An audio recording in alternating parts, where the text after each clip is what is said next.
धक्का मत दो। पहले तो आप तमाम का यहाँ पर मैं वेलकम करता हूँ, इस्तकबाल करता हूँ और आपका शुक्रिया अदा करता हूँ कि आपने अपना कीमती वक्त निकाल कर आज यहाँ पर आप आए। और जैसा कि आप जानते हैं कि आने वाले 1-1.5 महीने के अंदर महाराष्ट्र के विधानसभा के चुनाव होने जा रहे हैं और हमको पूरी ताकत के साथ एकजुट होकर अपने इत्तेहाद को मजबूत करते हुए अपने इख्तलाफात को बाजू रखकर हमको पार्टी की कामयाबी के लिए काम करना है।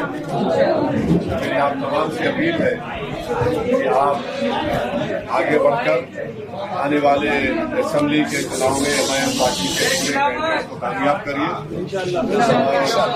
आप जानते हैं कि हमने पार्टी ने अनाउंसमेंट के ऐलान किया कि इम्तियाज जलील साहब विधानसभा का चुनाव लड़ेंगे, मुफ्ती इस्माइल साहब, फारूक शाह साहब जो विधायक हैं वो उसी विधानसभा से लड़ेंगे। रईस तस्करिया जो हमारे मुंबई के अध्यक्ष हैं वो चुनाव लड़ेंगे और सोलापुर से इंशाअल्लाह फारूक साहब वो इलेक्शन लड़ेंगे। तो मेरी आप तमाम से अपील है कि आप लोगों को मिलकर काम करना है और इंशाअल्लाह ताला अकबरुद्दीन ओवैसी साहब, बराला साहब तो यहाँ पे है, वो भी आएंगे और हमको अपनी पार्टी को लेकर आगे बढ़ना है। कैंडिडेट खड़ा किए जाएंगे और आज शाम में रईस तस्करिया साहब के कॉन्स्टिट्यूएंसी में विधानसभा में एक पब्लिक मीटिंग है, जलसा है, जनसभा है, आप उसमें शिरकत करिए। और सिर्फ एक बात आपसे मैं कहना चाहूंगा कि एमआईएम पार्टी ने महाराष्ट्र की सियासत में आप लोगों ने अपनी दुआओं से, अपने वोट से मजबूत किया, मगर परसों जो रैली निकाली गई थी जिसमें 10,000 से ज्यादा गाड़ियों में आप तमाम लोग शिरकत किए, उसमें जो हम ये बता दिए कि एमआईएम पार्टी इंशाअल्लाह ताला जो हमारे को सलाहियत दी है और जो महाराष्ट्र में कोई पॉलिटिकल पार्टी का नेता, कोई पॉलिटिकल पार्टी का एमएलए, चाहे वो मुसलमान हो या ना हो, वो जो बकवास बकी गई प्रॉफेट मोहम्मद सल्लल्लाहु अलैहि वसल्लम के बारे में, उसके बारे में सिर्फ ज़बानी बयान दे रहे थे मगर कोई जमहूरी तरीके से प्रोटेस्ट करने के तैयार नहीं था।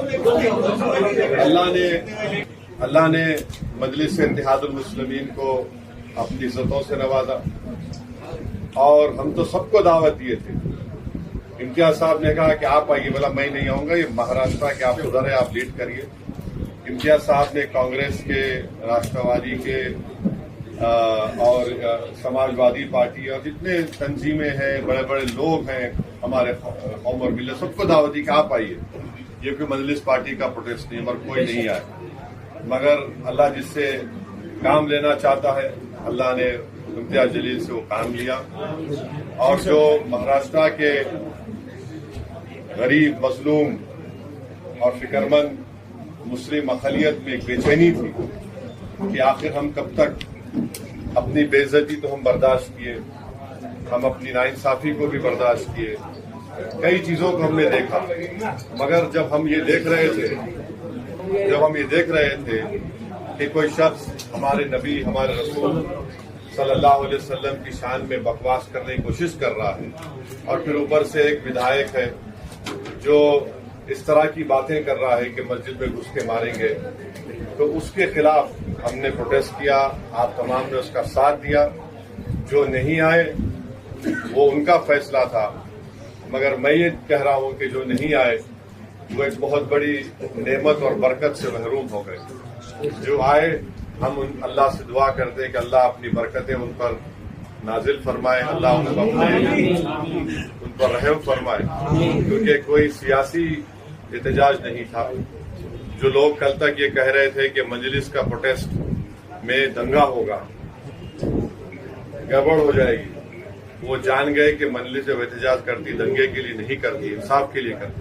बेशक बेशक। और हम सिर्फ यही कह रहे हैं कि महाराष्ट्र की सरकार पे कानून बनाना चाहिए कि जो कोई भी किसी भी रिलीजन या किसी भी धर्म के खिलाफ कोई बकवास बकेगा, सिर्फ FIR नहीं, उसको गिरफ्तार किया जाएगा, जी सर, उसको अरेस्ट किया जाएगा। बेशक, और ये हमारा मेन मुद्दा है।